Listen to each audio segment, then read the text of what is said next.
Sir ఏంటి అసలు కందుకూరు నియోజకవర్గంలో ఏం జరుగుతుంది? రాష్ట్ర ప్రభుత్వం ఎందుకు ఆ నియోజకవర్గాన్ని టార్గెట్ చేసి భూసేకరణ పేరుతో రైతులను భయభ్రాంతి గురి చేస్తుంది? అసలు ఏం జరుగుతుంది నియోజకవర్గంలో?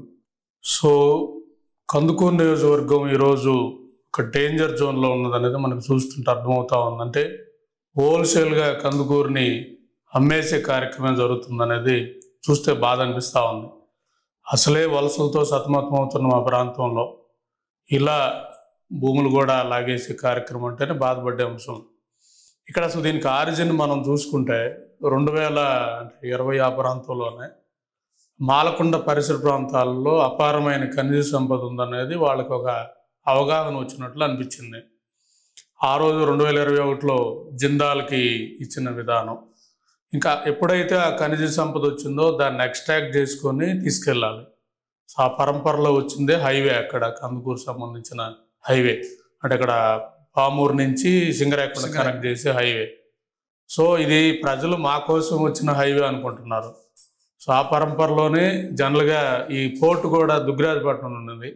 అది ఇంత ఫైల్ ఇంత స్పీడ్గా మూవ్ అయిందంటే పెద్ద శక్తులు ఉన్నాయనేది మనకి అర్థమవుతా ఉంది. అలా అక్కడ పోర్టు రామాయపట్నం పోర్టు కూడా అంటే ఇవన్నీ కూడా మేము అనుకుంది మా ప్రాంత అభివృద్ధికి ఉపయోగపడతాయని ఆ రోజు మా ప్రజలు కూడా దీని మీద మాట్లాడారు.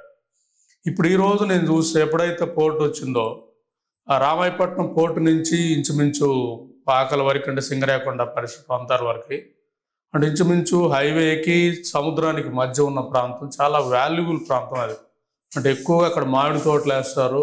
అసలు అగ్రికల్చర్ సస్టైనబుల్ అయిన ఏరియా ఏదైనా ఉందంటే దేశంలో ఆ ప్రాంతమే.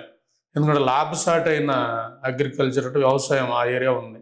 ప్లస్ వాటర్ రిసోర్స్ కూడా ఉన్నాయి. ఇప్పుడు దీన్ని ఏంటంటే రామాయపట్నం పోర్టు నుంచి ఇంచుమించు అక్కడ సింగరాయకొండ వరకు ఈ ప్రాంతం మొత్తాన్ని ఒక 20 to 30 వేల ఎకరం విలువైన ల్యాండ్ ఇది. దీన్ని అరాకొర రేట్లతో, ముఖ్యంగా భూసేకరణ 2013 దాని ప్రకారం వెళ్తే కాంపన్సేషన్ ఎక్కువ వస్తుందని, ఎందుకంటే సోషల్ అసెస్మెంట్ ఇంపాక్ట్ చేస్తే కాంపన్సేషన్ ఎక్కువ వస్తుంది. దాన్ని మోడిఫై చేసి 2018 దాని ప్రకారం కాంపన్సేషన్ తక్కువే, సోషల్ అసెస్మెంట్ లేకుండా. ఇప్పుడు ఒక వెపన్ ఉంది ప్రభుత్వం దగ్గర, ఆ వెపన్ని గత ప్రభుత్వం జగన్మోహన్ రెడ్డి ఉపయోగించుకున్నాయి. అతనికి సంబంధించిన కంపెనీ అంటే విశ్వేశ్వర రెడ్డి అనే వ్యక్తి, జనరల్గా విశ్వేశ్వర రెడ్డి గురించే చెప్పాలి. అక్కడ 2018లో విశ్వేశ్వర రెడ్డి అనే వ్యక్తి దివాలా తీశాడు అన్నది ఒక రేటింగ్ ఏజెన్సీలో కూడా వాళ్ళు మెన్షన్ చేశారు. జనరల్గా అతని చరిత్ర ట్రాన్స్ఫార్మర్లు వీటికి సంబంధించిన ఉంది, అంటే పులివెందులకు సంబంధించిన వ్యక్తి. ఇంకా చెప్పాలంటే జగన్మోహన్ రెడ్డి అలుచాడు కూడా అంటారు ఆయన మామూలుగా.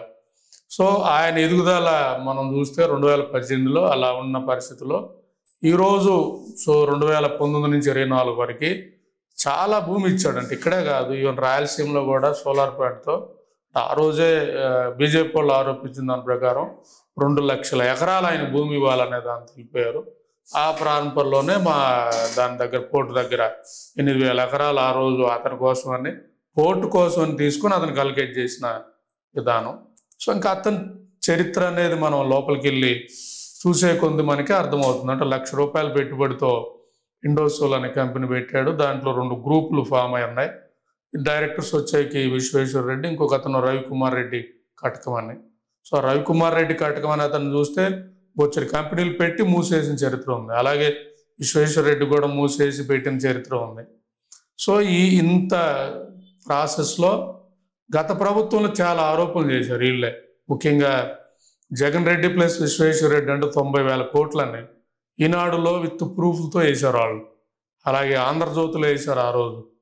అలా ఆల్మోస్ట్ అన్నిటిలో మాట్లాడారు. సోమిరెడ్డి చంద్రమోహన్ రెడ్డి అయితే కేసు వేశాడు. అలాగే ఆనం రామరామరెడ్డి వాళ్ళ బ్రదరు వెంకటరామరెడ్డి, ఆయన అయితే తెలంగాణలో ఫేక్ గ్యారెంటీలు పెట్టి లోన్లు తెచ్చిన దాని మీద అప్పుడు తెలంగాణలో ఉన్న అతను ఎంపీ ఎవరైతే ఉన్నాడో ఆయనతో ఈయన కూడా ఉన్నాడు అనే దాని మీద వేశారంటే అప్పుడు వచ్చిన దాంట్లో. ఇవన్నీ పరంపర ఏమైందో మళ్ళీ ఎలక్షన్ ముందు సో ఇన్కమ్ ట్యాక్స్ రైడ్ జరిగాయి. అంటే డిసెంబర్లో రైడ్ జరిగిన నెలకే మళ్ళీ సో విశ్వేశ్వర రెడ్డి వచ్చి ఎలక్ట్రల్ బాండ్ 40 కోట్లు ఇచ్చిన పరిస్థితి, అంటే కూటమికి. అప్పుడు ఇలా ఎప్పుడైతే ఆయన ఎలక్ట్రల్ బాండ్ ఇవ్వడం మొదలుపెట్టాడో మొత్తం పిక్చర్ అంతా కూడా కందుకూరు మారిపోయింది. ఇంక మీరు తర్వాత గవర్నమెంట్ వచ్చి గత గవర్నమెంట్లో రామాయపట్నం పోర్టు అభివృద్ధి చెందుతుందంటే ఆ ప్రాంతం అంతా వాసులు కూడా చాలా ఆనందం వ్యక్తం చేశారు. మా ప్రాంతానికి పోర్ట్ వస్తుందంటే ఉపాధి అవకాశాలు పెరుగుతాయని చెప్పి చాలా ఆనందపడ్డారు. తర్వాత హైవే వస్తుందని చెప్పి కూడా చాలా డెవలప్ చేశారని చెప్పి వైసీపీ ప్రచారం చేసుకుంది. ఈ నేపథ్యంలో ఆ రోజున జగన్మోహన్ రెడ్డి గారు 8,000 ఎకరాల భూ కేటాయింపు చేశారు. ఆ రోజున ఇప్పుడున్నటువంటి కూటమి నాయకులు ఆ రోజు వ్యతిరేకించారు. అవును, మేము అధికారంగా వస్తే ఈ భూములు రద్దు చేస్తాం, ఇది జగన్మోహన్ రెడ్డి బినామీ కంపెనీ చెప్పన్నారు. ఇవాళ ఇదే గవర్నమెంట్ మారింది, కూటమి వచ్చింది, సేమ్ మళ్ళీ దాన్ని కంటిన్యూ చేసి భూశాఖలు పెంచింది. దీన్ని ఎలా స్పందిస్తారు? అదే ఆ రోజు లోకేష్ బాబు గారు వచ్చి ఇది ₹1,00,000 పెట్టుబడి ఉన్న కంపెనీ అంటే ఇది పక్కా బినామీ కంపెనీ అన్నాడు. అంటే ₹1,00,000 ఉన్న దానికి ఇంత భూమి ఇవ్వటం అంటే రియల్గానే అది ఆలోచించదగ్గ విషయమే. కాబట్టి ఆ రోజు కూడా అందరు నమ్మారు.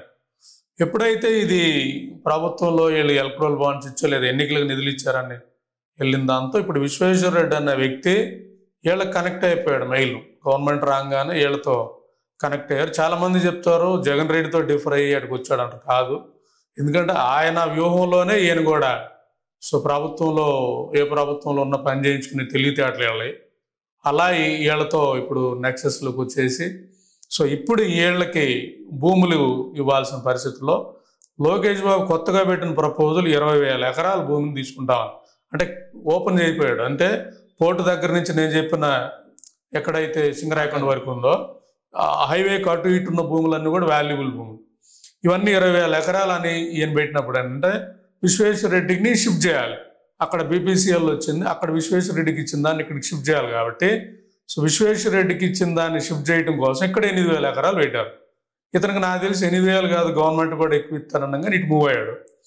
అక్కడ పోర్టు దగ్గర 6,000 ఎకరాలు, పోర్టుకి 2,000 ఎకరం పర్లేదు, మహా అయితే 1,000 ఎకరాలు లేదా బీపీసీఎల్కు 1,000 అంటే అన్ని కలిపి 2,000 ఎకరాలు పోయినాయి. ఇంకో 4,000 ఎకరాలు అక్కడ మళ్ళీ తమకు సంబంధించిన వాళ్ళకి ఇచ్చుకునే విధానం అంటే పార్టీ మారింది కానీ పంచుకునే విధానంలో తేడా వచ్చింది. అది నేను ఎన్నికల ముందు జగన్మోహన్ రెడ్డి బినామీ చెప్పినటువంటి లోకేష్ గారు ఈ రోజున మరి ఎందుకు దాన్ని కట్ చేయకుండా అదే పందాలు కొనసాగిస్తున్నారు? ఆ పార్టీకి ఇప్పుడు తేడా ఏముంది? ఇప్పుడు నేను అంటుంది అదే 20,000 ఎకరా ఇంచుమించు డెవలప్ చేస్తూ 1,00,00,000 వెళ్ళే పరిస్థితి ఉంటే ఒక ఎకరాకి ఇప్పుడు 20 లక్షలు 25 లక్షలు ఇస్తున్నారు. అంటే ₹1,00,00,000 చేతులు మారుతున్నట్లే కదా. అంటే 20,000 కోట్ల డీల్ ఇది. 20,000 కోట్ల డీల్లో ఇంచుమించు 2 పార్టీలని వాళ్ళు వీళ్ళు అందరు కలిపి పంచుకోవాలన్న విధంగా ఇక్కడే సిండికేట్ అయ్యారని చెప్తున్నాను. నేను చెప్తుంది కూడా రోజు మాట్లాడేది రాష్ట్రంలో సిండికేట్ రాజకీయం నడుస్తూ ఉందనేది. అంటే వీళ్ళిద్దరు కలిసి వెళ్ళిపోయిన విధానంలో పంచుకుంటున్నారు, నీకెంత నాకెంత. నిన్న కూడా జగన్మోహన్ రెడ్డి మాట్లాడుతూ మాకు అక్కడ ఇస్తానన్నారు కదా, ఇక్కడ ఎందుకు ఇస్తారంటున్నాడు ఆయన. అంటే విశ్వేశ్వర రెడ్డి తరఫున మాట్లాడుతున్నాడు, రైతుల తరఫున కాదు. అంటే విశ్వేశ్వర రెడ్డికి అక్కడ ఆల్రెడీ మేము అక్వైర్ చేసిన ల్యాండ్ ఉంది, మేము చాలా జాగ్రత్తగా అక్వైర్ చేసామంటే ఆ రోజు ఫోర్స్ అంతా ఉపయోగించి చెవురు ప్రాంతంలో భయపెట్టి భూమి లాగేసాడు. ఆ రోజు భయపెట్టిన భూమి లాగేసిన ఫలితే అక్కడ ఎవరైతే ఓట్లు వేశారో ఆయనకి, ముఖ్యంగా ఎస్సీలు ఎవరైతే ఓట్లు వేశారో వాళ్ళకి ఉపాధి లేదు, వాళ్ళు భూసేకరణ వల్ల రోడ్డు మీద పడితే వాళ్ళకి చిన్న పరిహారం కూడా లేకుండా చేసిన పరిస్థితి. ఇది ఇక్కడ మనం అర్థం చేసుకోవాల్సింది. 20,000 ఎకరాలని పంచుకోబోతున్నారు, మీకెంత మాకెంత అనేది. అంటే ఇంచుమించు అందరి తంబలు 2 పార్టీలకు సంబంధించిన బినామీలు ఒక అగ్రిమెంట్ వచ్చేసి చేసుకుంటున్న ఈ క్రమంలో పిడుగు లాంటి వార్త మళ్ళీ ఈ ఏదైతే మాల్కొండ పరిసర ప్రాంతాల్లో ఉన్న జిందాలకి 20 కిలోమీటర్లు చదురు కిలోమీటర్ల పరిధిలో అక్కడ మాల్కొండ దగ్గర ఉన్న భూములు మళ్ళీ ఈ మధ్యలో ఈ చీమలపెంట ఈ రాళ్ళపేట రిజర్వాయర్ ఈ ప్రాంతంలో ఏదో ఐరన్ కాదు ఇట్లా గ్యాస్ నిక్షేపాలు ఉన్నాయని దీంతో అసలు కందుకూరు రైతులందరూ టెర్రర్ అయిపోతూ ఉన్నారు. అంటే మొత్తం భూమి అంతా కూడా ఈ కార్పొరేట్లకి వెళ్ళిపోతే అసలు ఉపాధి ఎక్కడ ఉంటుంది? ఇప్పుడు భూమి అంతా వెళ్ళిపోయింది, భూమి వెళ్ళిపోతే భూమి మీద ఆధారపడి వ్యవసాయం చేసి వీళ్ళందరూ కూడా అసలు గ్రామాలే కనుమరుగైపోతాయి. రెండోది వీళ్ళు చెప్పే ఉద్యోగాలు, సోలార్ ప్లాంట్లకు ఉద్యోగాలు ఏమొస్తాయి? ప్లేట్లు పెట్టేది అది 10,000 ఉద్యోగాలు కల్పిస్తామని చెప్తున్నారు 2 కంపెనీలు. అవన్నీ కూడా అబద్ధాలే, ఎందుకంటే సోలార్ ప్లేట్లకు అన్ని ఉద్యోగాలు రావు. ప్లస్ రెండోది నిజమైతే ఆ గవర్నమెంట్లో ల్యాండ్ ఇస్తే అతను 100 కోట్లు కూడా ఖర్చు పెట్టిన పరిస్థితి మీరు అక్కడికి వెళ్తే చూస్తే పోర్టు దగ్గర చూస్తే కనపడుతుంది. రెండోది వచ్చేకి ఈ సోలార్ తాలూకు ఇది, అలాగే బీపీసీఎల్ కూడా ఉద్యోగాలు వస్తున్నాయి అంటున్నారు. అక్కడ బీపీసీఎల్ వచ్చేకి ఎక్కువ నార్త్ వాళ్ళు ఉంటారు, ముందు స్కిల్ ఉండాలి కదా. ఇప్పుడు వ్యవసాయం చేసే పర్సన్కి వ్యవసాయం తప్ప ఏం తెలియదు, ఇది కూడా అర్థం కావట్లేదంటే మీకు కుట్రకోవడమే ఉందంటే నేనేమంటాను, అభివృద్ధి చేయండి అంటే మీరు చెప్పే అభివృద్ధిలో వాల్యుయేషన్ ఉండాలి. అంటే ఇప్పుడు ఉన్న ఉపాధి 100 ఉంటే ఇంకొక 10 ఇవ్వాలి. ఈ ఉన్న ఉపాధిని తీసేసి 10 మందికి ఉద్యోగాన్ని ఇస్తున్నానంటే రివర్స్ అభివృద్ధి. ఇది రివర్స్ అభివృద్ధి జరుగుతుంది కాబట్టి మేము మాట్లాడతాం. ఎందుకంటే అక్కడ 20,000 మంది బతుకుతున్న జీవనాధారాన్ని గాజేసి అక్కడ ఒక ఉద్యోగాలు మీరు 10,000 అన్నారు. 10,000లో మా వాళ్ళకి ఎంతమందికి వస్తాయి? మా వాళ్ళు అంటే కరేడు ఆ ప్రాంతం ఉన్న వాళ్ళకి ఎంతమందికి వస్తాయి? మహా అయితే 100-200 కూడా రావు ఉద్యోగాలు. అంటే వాళ్ళ జీవనం కొట్టేసి ఆ జీవనాన్ని లాగేసి అభివృద్ధి చేస్తున్నాం అన్న విధం అంటే ఇవన్నీ కాదు. అక్కడ ఒక్క రియల్ ఎస్టేట్ అజెండాతో పనిచేస్తూ ఉన్నారు. దాన్ని అక్కడ రైతులకి అర్థమయ్యేలా వాళ్ళల్లో కొంత అంటే విశ్వేశ్వరరెడ్డి సంబంధించి కానీ భూసేకరణ 2013 మోడిఫికేషను లేదా 2018 నెల గొంతుకు వస్తుందన్న సమాచారం మనం కొంత రైతుల్లో ఇవ్వగలిగాం కాబట్టి కొద్దిగా ఒక జేఏసీ లాగా ముందు వర్క్ చేసి మనం విజయవాడలు తీసుకొచ్చిన అలా 4-5 దీంతో ఒక చైతన్యం చేయగలిగాం అనేది. దాంతో ఇప్పుడు మనం హ్యాపీగా ఎక్కడున్న ఉద్యమం దానంతట అదే నడిచే పరిస్థితి.